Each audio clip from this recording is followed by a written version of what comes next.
तो संख्याओं पर आधारित हम लोग कुछ क्वेश्चन देख लेते हैं। तो देखिए, स्टेट ट्रू एंड फॉल्स, यानी कि सही और गलत का निशान लगाएं, यानी जो सही होगा उस पर सही का निशान, जो गलत होगा उस पर सही गलत का निशान लगाना है। तो देखिए, पहला क्वेश्चन में क्या बोला है कि सभी पूर्ण संख्याएं प्राकृतिक संख्या होती है। तो पूर्ण संख्या, देखिए पूर्ण संख्या स्टार्ट होता है 0 से और प्राकृतिक संख्या स्टार्ट होता है 1 से। तो बोल रहा है कि सभी पूर्ण संख्याएं प्राकृतिक संख्या होती है। देखिए 0 तो पूर्ण संख्या है, लेकिन क्या 0 प्राकृतिक संख्या है? नहीं है। एक बाकी सब हो जाएगा, लेकिन इसमें जो है 0 जो है 0 पूर्ण संख्या है लेकिन प्राकृतिक संख्या नहीं है। अब क्वेश्चन में बोल रहा है कि सभी पूर्ण संख्या है, यानी कि सभी पूर्ण संख्या है, यानी कि पूर्ण संख्याओं का झोला जो है बड़ा है, इसका थैला जो है क्या है? बड़ा है। और प्राकृतिक संख्या का थैला क्या है? छोटा है। यानी कि बड़ा थैला छोटा थैला के अंदर में नहीं आएगा। इसका मतलब ये स्टेटमेंट क्या हो गया? ये गलत हो जाएगा। ये स्टेटमेंट क्या हो जाएगा? गलत। दूसरा है सभी पूर्णांक संख्याएं, सभी पूर्णांक संख्याएं पूर्ण संख्याएं होती है। तो देखिए पूर्णांक संख्या क्या होता है? पूर्णांक संख्या में जो होता है 0 से लेके प्लस इन्फिनिटी, यानी प्लस इन्फिनिटी वाला भी आ जाता है, यानी कि प्लस वाला भी वैल्यू आ जाता है और माइनस वाला भी वैल्यू आ जाता है पूर्णांक संख्या में। तो बोल रहा है कि सभी पूर्णांक संख्याएं पूर्ण संख्या होती है। तो देखिए पूर्णांक संख्या में जैसे -4 है, क्या है? -4। अब क्या -4 पूर्ण संख्या है? तो पूर्ण संख्या में जो होता है 0 से स्टार्ट होता है, तो नहीं है। तो पूर्णांक संख्या का थैला जो होता है बड़ा होता है और पूर्ण संख्या का थैला क्या होता है? छोटा होता है। तो बड़ा थैला जो छोटे थैला के अंदर में नहीं आएगा, इसलिए जो होगा ये क्या होगा? गलत हो जाएगा। यह स्टेटमेंट कैसा है? गलत है। अगला क्वेश्चन है, तीसरा क्वेश्चन है सभी प्राकृतिक संख्याएं पूर्णांक होती है।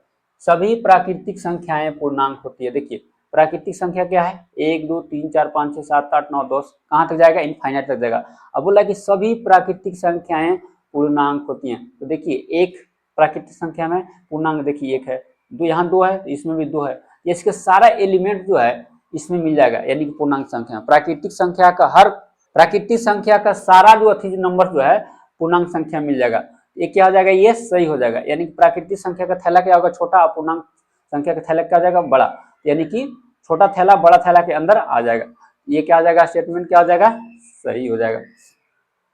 चौथा में क्या बोल रहा है? सभी पूर्णांक संख्या प्राकृतिक संख्या होती है। सभी पूर्णांक संख्या प्राकृतिक संख्या होती है। देखिए पूर्णांक संख्या में यही होता है माइनस। देखिए माइनस वाला भी वैल्यू होता है, प्लस वाला भी वैल्यू होता है और 0 तो होता ही है। तो सभी जो होता है पूर्णांक संख्या प्राकृतिक संख्या नहीं होती है। सभी पूर्णांक संख्या प्राकृतिक संख्या नहीं होता। देखिए -4 इसमें है, तो माइनस वाला वैल्यू जो होता है प्राकृतिक संख्या में नहीं होता। तो यह स्टेटमेंट कैसा हो जाएगा? ये गलत हो जाएगा। पांचवा क्वेश्चन देखते हैं। पांचवा में सभी विषम प्राकृतिक संख्या है। सभी विषम प्राकृतिक संख्या पूर्णांक होती हैं। देखिए विषम संख्या, जैसे विषम संख्या में हो गया, क्या हो गया? 3 5 7, ठीक है। जो 2 से नहीं कटे उसको हम क्या बोलते हैं? विषम संख्या। 2 से नहीं कटेगा, 2 5 7 बहुत सारा नंबर हो जाएगा। बोला है सभी विषम प्राकृतिक संख्या है, सभी विषम प्राकृतिक संख्या पूर्णांक होती है। तो देखिए विषम प्राकृतिक संख्या जो थैला जो होगा छोटा होगा, इसका थैला क्या होगा? छोटा होगा। और पूर्णांक संख्या का जो थैला जो होता है क्या होता है? पूर्णांक संख्या का थैला क्या होता है? बड़ा होता है। तो छोटा थैला, यानी कि इसका थैला छोटा हो जाएगा, इसका थैला बड़ा हो जाएगा, ठीक है। तो छोटा थैला बड़ा थैला के अंदर तो आ ही जाएगा। ये स्टेटमेंट क्या आ जाएगा? सही हो जाएगा। कैसा हो जाएगा? ये सही। छठा क्वेश्चन देखते हैं। सभी पूर्ण संख्याएं, सभी पूर्ण संख्याएं सम प्राकृतिक संख्या होती है। देखिए पूर्ण संख्या क्या होता है? 0 से स्टार्ट होता है। कहां से होता है? 0 संख्या। 0 1 2 3 4 5 6 7 ऐसे होता है। तो बोला है कि सभी पूर्ण संख्याएं जो होती हैं सम प्राकृतिक संख्या होती है। सम मतलब क्या होता है? जो 2 से कट जाए, 2 से कट जाए। तो देखिए तो पूर्ण संख्या में हो जाएगा 0। तो 0 क्या है? सम संख्या है। 0 न सम है न विषम है, 0। एक क्या है? एक सम है कि विषम है?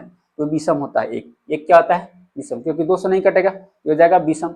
यानी कि सभी पूर्ण संख्याएं जो होती है सम प्राकृतिक संख्या नहीं होती थी। स्टेटमेंट कैसा हो जाएगा? गलत। ये स्टेटमेंट कैसा हो जाएगा? गलत। यानी कि 0 और 1 ऐसी संख्या है जो सम प्राकृतिक संख्या नहीं है, ठीक है। ये स्टेटमेंट कैसा हो जाएगा? गलत। अगला क्वेश्चन देखते हैं लोग, 7वां क्वेश्चन। सभी सम प्राकृतिक संख्या। देखिए प्राकृतिक संख्या तो बात किया, लेकिन सम प्राकृतिक संख्या, तो सम प्राकृतिक संख्या में कौन सा आ जाएगा? 2 4 6 8 इस टाइप से हो जाएगा। ये हो जाएगा सम प्राकृतिक संख्या। बोला है पूर्ण संख्या होती है, पूर्ण संख्या होती है, पूर्ण संख्या होती है। पूर्ण संख्या होती है। तो देखिए 2 भी पूर्ण संख्या है, 4 भी पूर्ण संख्या है, 6 भी पूर्ण संख्या है, 8 भी पूर्ण संख्या है, यानी कि जो भी सम प्राकृतिक संख्या होगा वो पूर्ण संख्या होगा ही होगा। तो यह स्टेटमेंट कैसा हो जाएगा? सही। ये स्टेटमेंट कैसा हो जाएगा? सही। 8वां क्वेश्चन देखते हैं, सभी अभाज्य संख्याएं प्राकृतिक संख्या होती है। अभाज्य संख्या यानी कि प्राइम नंबर बोलते हैं उसको, जो जिसका फैक्टर सिर्फ 2 ही होता है, एक 1 और दूसरा क्या होता है? स्वयं होता है। तो अभाज्य संख्याएं वे होती है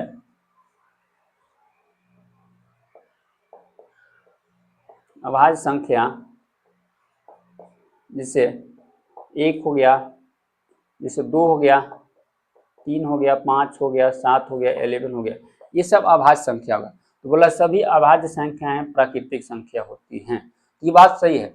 ये बात क्या है? सही। देखिए 2 भी प्राकृतिक संख्या है, 3 भी प्राकृतिक संख्या है, 5 भी प्राकृतिक संख्या है, 7 भी प्राकृतिक संख्या, 11 भी प्राकृतिक संख्या है।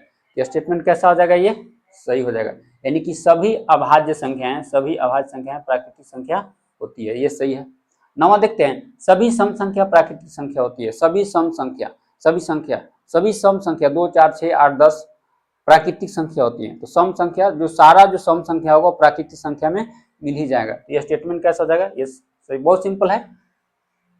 अगला क्वेश्चन देखते हैं, सभी पूर्ण संख्याएं पूर्णांक संख्या होती हैं। पूर्ण संख्या कहाँ से स्टार्ट होता है? देखिए पूर्ण संख्या 0 से स्टार्ट होता है। पूर्ण संख्या कहाँ से? 0, 1, 2, 3, 4, 5, 6, 7। अब बोला है पूर्णांक संख्या होती है। तो देखिए 0 से लेके स्टार्ट होता है, 0 से स्टार्ट होता है पूर्ण संख्या और इनफाइनाइट तक जाता है। अब बोला है कि सभी पूर्ण संख्याएं पूर्णांक होती है। तो देखिए 0 इसमें है तो पूर्णांक संख्या में भी 0 है, 1 इसमें है तो 1 इसमें है, यानी कि पूर्णांक संख्या का थैला बड़ा होता है और पूर्ण संख्या का थैला क्या होता है? छोटा। तो छोटका तो बड़का में ही जाएगा ना। ये स्टेटमेंट कैसा हो जाएगा? ये हो जाएगा सही। ये कैसा हो जाएगा? सही। अगला देखिए क्या बोला है, सभी परिमेय संख्याएं पूर्ण संख्या होती है। परिमेय संख्या, सभी परिमेय संख्याएं पूर्ण संख्या होती हैं। तो परिमेय संख्या देखिए क्या होता है? परिमेय संख्या, जैसे परिमेय संख्या 0 भी क्या है? एक तरीका का परिमेय संख्या। 0 क्या है? परिमेय संख्या। -1 क्या है? परिमेय संख्या। -2 -1.2 क्या है? परिमेय संख्या। √2 क्या है? परिमेय संख्या। -1/2 कितना है? परिमेय संख्या। अब बोल रहा है कि पूर्णांक संख्या होती है। पूर्णांक संख्या, पूर्णांक संख्या में क्या होता है? यानी कि प्लस वाला वैल्यू होता है और माइनस वाला वैल्यू होता है। सॉरी ये वाला नहीं, ये वाला ये देख रहा है ना। यानी कि सभी परिमेय संख्या जो होती हैं पूर्ण संख्या होती है। सभी परिमेय संख्या जो होती हैं पूर्ण संख्या होती है। ये बात सही है। तो देखिए 0 जो है परिमेय संख्या है तो ये पूर्ण संख्या भी है। -1 परिमेय संख्या है तो ये पूर्ण संख्या है। पूर्ण संख्या का मतलब होता है 0, 1, 2, 3, 4, 5 से, ठीक है। यानी कि पूर्ण संख्या में क्या होता है? 0 से स्टार्ट होता है जाता है, यानी कि 0 तो हो जाएगा। 0 जो है परिमेय पूर्ण संख्या हो जाएगा, लेकिन क्या -1 जो है पूर्ण संख्या हो जाएगा? -1 पूर्ण संख्या होगा?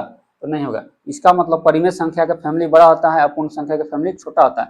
ये स्टेटमेंट कैसा हो जाएगा? ये गलत हो जाएगा। ये स्टेटमेंट कैसा हो जाएगा? गलत। यानी कि सभी परिमेय संख्याएं पूर्ण संख्याएं नहीं हो सकती। अब हम लोग नेक्स्ट टॉपिक देखेंगे, किसी परिमेय संख्या को संख्या रेखा पर निरूपित कैसे करते हैं।